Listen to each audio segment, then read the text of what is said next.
Hello guys. पिछले video में हम लोगों ने सीखे थे कुछ एक्सप्रेशन सॉल्विंग, उसका कुछ पार्ट हम लोग कंटिन्यूशन करेंगे इसके वीडियो में। और हम लोग ये भी जानेंगे कि फ्लोट कितने होते हैं। आप तो सब लोग सुने होंगे कि फ्लोट क्या होते हैं, स्ट्रिंग क्या होते हैं, या फिर इंटीजर डेटा टाइप भी क्या होते हैं। तो आज हम लोग इस वीडियो में सीखेंगे कि ये सब क्यों और किस तरह से हम लोग यूज़ करेंगे। इसका डेफिनेशन भी हम लोगों को आपको बताएंगे, तो देखते रहिए। और इसके बाद साथ साथ हम लोग सीखेंगे वेरिएबल्स, स्ट्रिंग्स और उसका कुछ मेमोरी लोकेशन के बारे में हम लोग जानेंगे। तो चलिए शुरू करते हैं। पहले हम लोग कुछ एक्सप्रेशन सॉल्विंग का कंटिन्यूएशन करेंगे, लॉजिकल एक्सप्रेशन सॉल्विंग। तो यहाँ पे लिख देता हूँ logical expression solving. Expression solving, हाँ। पहले एक एग्जांपल ले लेते हैं, एक क्वेश्चन ले लेते हैं, नॉट एग्जांपल, एक क्वेश्चन ले लेते हैं। 5 greater than 7 और 16 less than 18। हम लोगों को ये ले लिया एग्जाम, एक क्वेश्चन। हम लोग इसको आप सॉल्व कैसे करेंगे। पहले ही बता दो कि प्रायोरिटी टेबल के या फिर हायरार्की टेबल के अंदर हम लोगों ने पहले देखा था कि ये जो कंपैरिजन ऑपरेटर है ये और के बहुत पहले आते थे। तो सेम लाइन पे ये कंपैरिजन ऑपरेटर पहले इस साइड का कॉम्प्लिकेशन हम लोग कंप्लीट करेंगे, इसके बाद हम लोग जाएंगे इस साइड तक। तो चलिए शुरू करते हैं। इस पार्ट को हम पहले सॉल्व करेंगे। 5 greater than 7 कभी हो सकता है क्या? नहीं। तो इसका आउटपुट आएगा फॉल्स। बूलियन वैल्यू के अंदर ये फॉल्स आएगा। और यहाँ पे हम लोग और को लिख लेते हैं, और इसके बाद आएगा इस एग्जाम्पल जिसको हम डिटो यहीं पे करेंगे। कोई स्टेप जंप हम लोग नहीं करेंगे, to be on the safer side हम लोग कोई स्टेप जंप नहीं करेंगे। ये हो गया। तो फॉल्स और को हम लोग लिख देंगे, और 16 लेस देन 18 ट्रू है। ट्रू है क्योंकि 16 18 से लेस है, तो लेस होने के कारण ये ट्रू होगा। और जब ट्रू होगा तो फॉल्स और ट्रू, यानी कि हम लोग अगर इसको बाइनरी में रिप्रेजेंट करें तो ये होगा 0, फॉल्स का वैल्यू होगा 0 बाइनरी में, और ट्रू का वैल्यू आएगा 1। क्योंकि कंप्यूटर लैंग्वेज में हम लोग सब बाइनरी ही जानते हैं, या फिर कंप्यूटर जो भाषा समझती है वो एक बाइनरी फॉर्मेट में होती है। तो हम लोग को इसको रिप्रेजेंट करेंगे फॉल्स को 0 की तरफ से और ट्रू को 1 की तरफ से। एक और चीज़ जानने की बहुत चीज़ होगी, ये जानकारी के लिए आपको बहुत फ़ायदा होगा।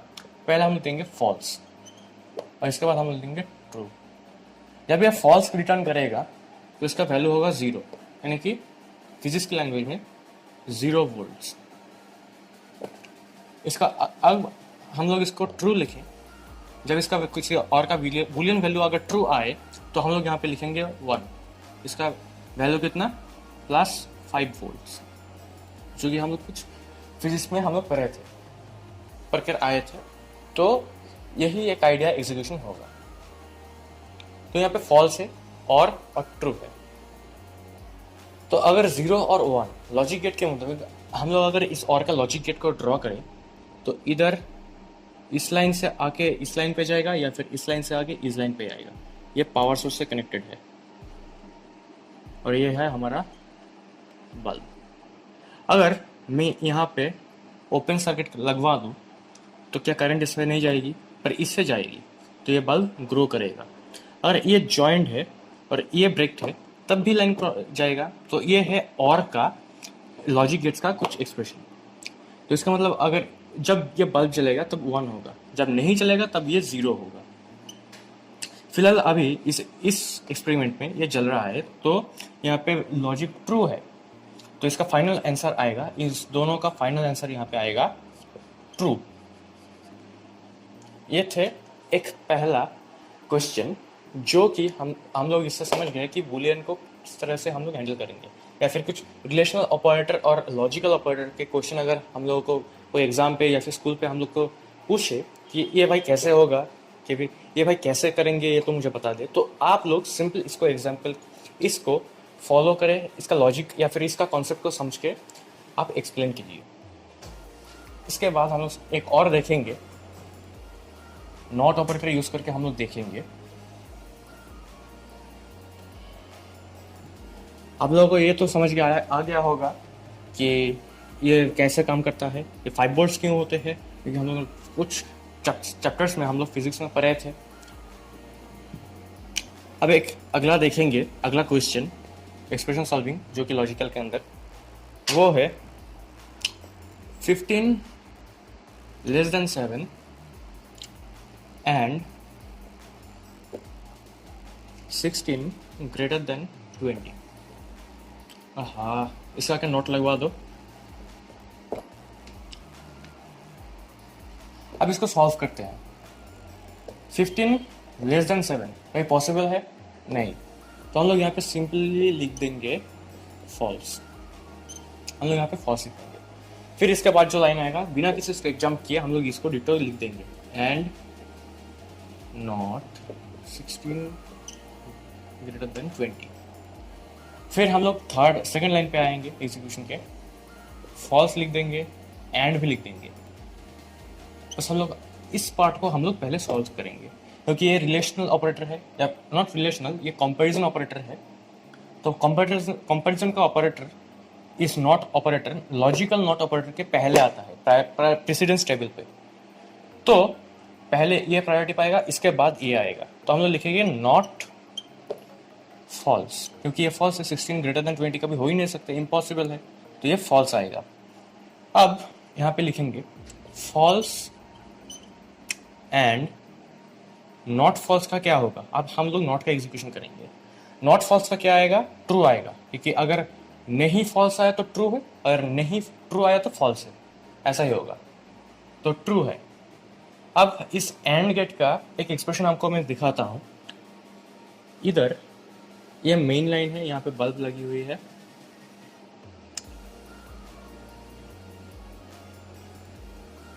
ये है मेन लाइन, और इसके बाद यहाँ पे कनेक्शन है। तो अगर ये बत्ती 0 है, यहाँ पे 0 है, और इसके बाद लिख देता हूँ यहाँ पे, देखिए यहाँ पे 0 है, 0 के बाद यहाँ पे लिखा है 1। अगर आप लोग यहाँ पे 0 है तो 0 यहाँ पे करंट पास नहीं हो रहा है, यहाँ पे ये क्लोज ओपन सर्किट है। फॉल्स का ये है एंड, इस एंड का कंडीशन है, और इसके बाद आएगा जो मेन। एक मिनट, इसको एक के अंदर ही दिखा देता हूँ।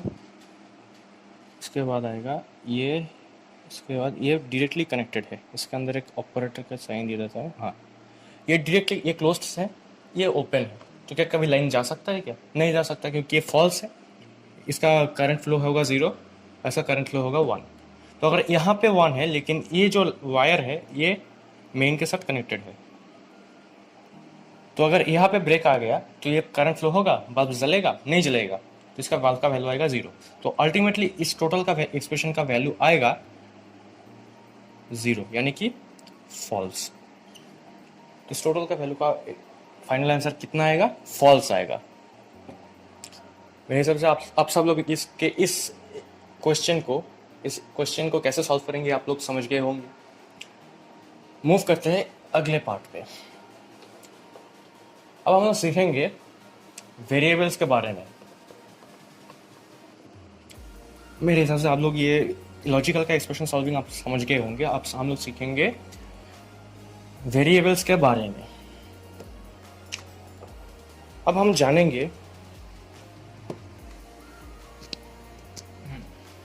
जानेंगे वेरिएबल्स होते क्या है। वेरिएबल्स होते क्या है, तो हम लोग जो वेरिएबल पाइथन के अंदर कंटेनर टाइप एक्ट करता है। जैसे कि आप लोग देख सकते हैं, मैं एक एग्जांपल दे रहा हूँ एक वेरिएबल का, यहाँ पे ऑपरेटर नहीं, पाइथन वेरिएबल्स लिख देता हूँ। पाइथन वेरिएबल्स,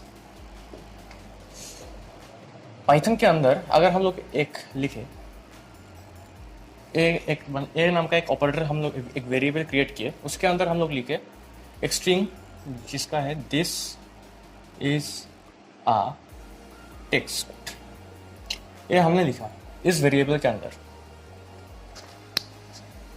तो आप देख सकते हैं यहाँ पे जो ए है, ए एक वेरिएबल है, और ए के असाइनमेंट ऑपरेटर इस इक्वल टू साइन को, इस साइन को हम लोग असाइनमेंट ऑपरेटर कहते हैं। इस साइन को हम लोग असाइनमेंट ऑपरेटर कहते हैं। इसका लेफ्ट हैंड साइड पे ये ए, जिसे हम पाइथन के अंदर वेरिएबल्स कहते हैं, और इसके राइट हैंड साइड पे जो आता है इसे हम कहते हैं ब्लॉक ऑफ स्टेटमेंट या फिर स्टेटमेंट, जो भी आप कहें। तो जब हम लोग इस वेरिएबल को क्रिएट किए हैं तो पाइथन के अंदर एक कंटेनर को हमने क्रिएट किया। वेरिएबल और कुछ नहीं, एक कंटेनर के जैसे होते हैं। आप शायद दुकान में देखे होंगे कि जब कुछ कार्टन आते हैं, ये 7 अप का बोतल का या फिर कुछ और ही बोतल का कोई कार्टन आता है, तो उसके अंदर बहुत सारे बोतल्स रहते हैं। तो ये वेरिएबल है, इसके अंदर जो ब्लॉक ऑफ स्टेटमेंट है इधर एक है, या फिर हम इसको एक्सटेंड करके हुए कुछ और भी लिख सकते हैं, टेक्स्ट सैम्पल, ऐसे भी हम लोग एक्सटेंड किए तो एक ही रहेगा। क्यों? ये एक के अंदर ही है, ये वेरिएबल है, ये कंटेनर है, इसके अंदर जो भी है ये एक लिटरल है। लिटरल क्यों? क्योंकि ये ब्लॉक ऑफ स्टेटमेंट जो कि असाइनमेंट ऑपरेटर के राइट हैंड साइड पे आता है, और जो भी कोई ब्लॉक ऑफ स्टेटमेंट या फिर ब्लॉक ऑफ कोड जो कि राइट हैंड साइड पे आता है असाइनमेंट ऑपरेटर के, तो वो हम लोग उसको लिटरल कहते हैं। लिटरल का कुछ डेटा टाइप्स भी होते हैं, जैसे कि स्ट्रिंग, फ्लोट, जो आप लोग पिछले वीडियो में सुनते आए होंगे कि फ्लोट क्या होते हैं, str फॉर्मेट क्या होते हैं, ये सब अब हम लोग वो सीखेंगे। लेकिन सबसे पहले हम लोगों ने जो ये वेरिएबल क्रिएट किया वो कहाँ पे चला गया, अब जानेंगे वो कहाँ पे है।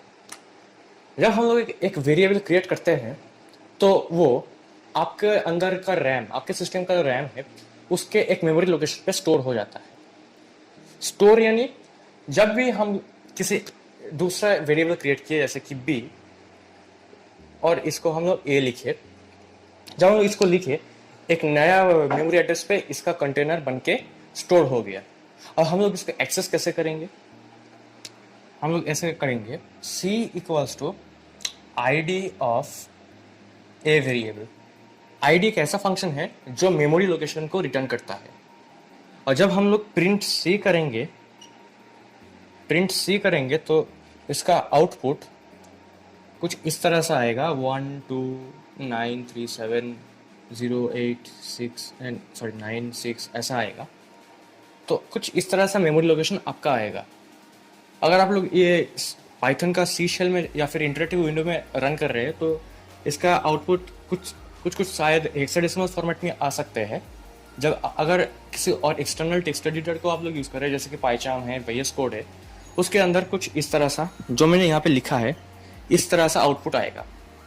आप देख सकते हैं जब अगर आप लोग इस टेक्स्ट एडिटर को यूज़ करें, और अगर आप लोग नॉर्मल पाइथन शेल के अंदर कर रहे हैं तो कुछ हेक्साडेसिमल के टाइप का आएगा, जो कि 0x012 कुछ इस तरह सा नंबर आ जाएगा। अब हम लोग देखेंगे लिटरल के बारे में। लिटरल्स होते क्या है, उनका डेटा टाइप का टाइप्स भी देखेंगे हम लोग। लिटरल के बारे में हम लोग देखेंगे। लिटरल, पाइथन लिटरल एक्चुअली होता क्या है, जैसे कि मैंने पिछले बार बताया था, पाइथन के अंदर जब हम लोग वेरिएबल क्रिएट करते हैं उसका असाइनमेंट ऑपरेटर के राइट हैंड साइड पे कोई ब्लॉक ऑफ कोड या फिर ब्लॉक ऑफ स्टेटमेंट जब हम लोग लिखते हैं वो लिटरल हो जाता है।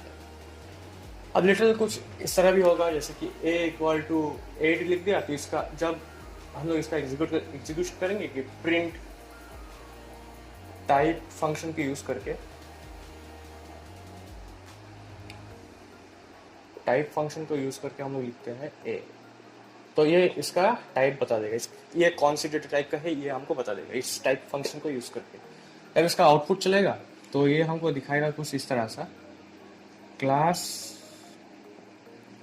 int दिखाकर ये एंगल ब्रैकेट में क्लोज हो जाएंगे। ये है एक int एक क्लास इसलिए है, और ये क्लास क्यों है वो हम आने वाला वीडियो में हम लोग आपको समझाएंगे। तब तक के लिए आप लोग ये समझ लीजिए कि इसका जो डेटा टाइप है, इस लिटरल का डेटा टाइप है, वो है इंटीजर डेटा टाइप। कैसे? हम लोग इस टाइप फंक्शन को यूज करके देखिए।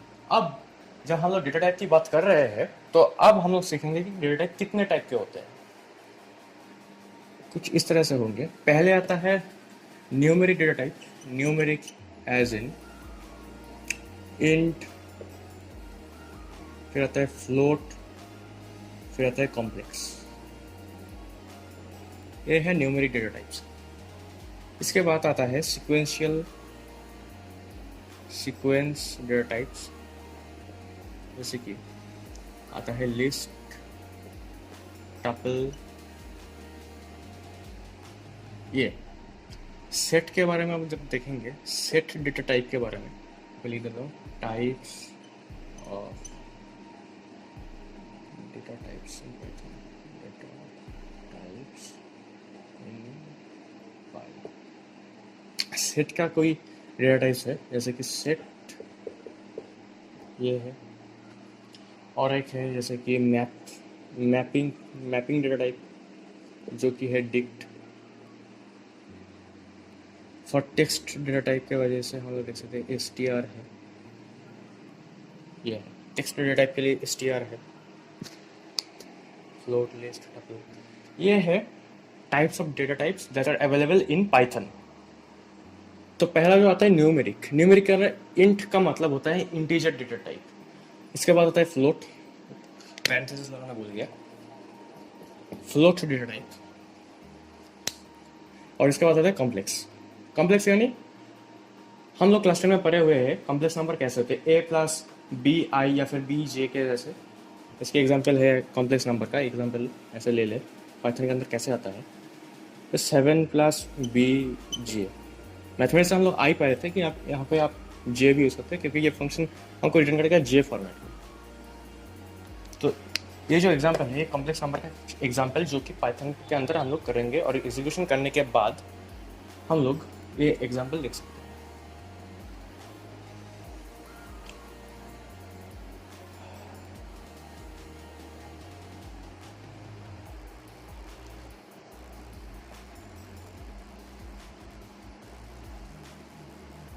Types of data type in Python, इनका वेरिएबल हो गया।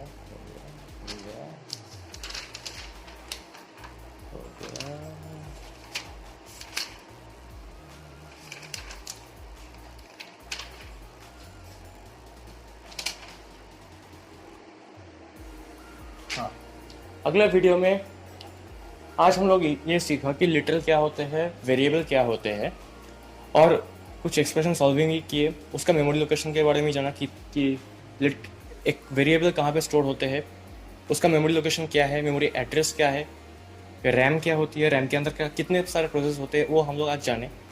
अगले वीडियो में हम लोग सीखेंगे पाइथन के कुछ कीवर्ड्स के बारे में, और कुछ लूप्स, पाइथन के अंदर लूप्स, कंडीशन कैसे सेट करेंगे इफ एल्स स्टेटमेंट के साथ। ये सब हम लोग जानेंगे अगले वीडियो पे। तो आज के लिए बस इतना ही, तब तक के लिए सी यू, गुड बाय।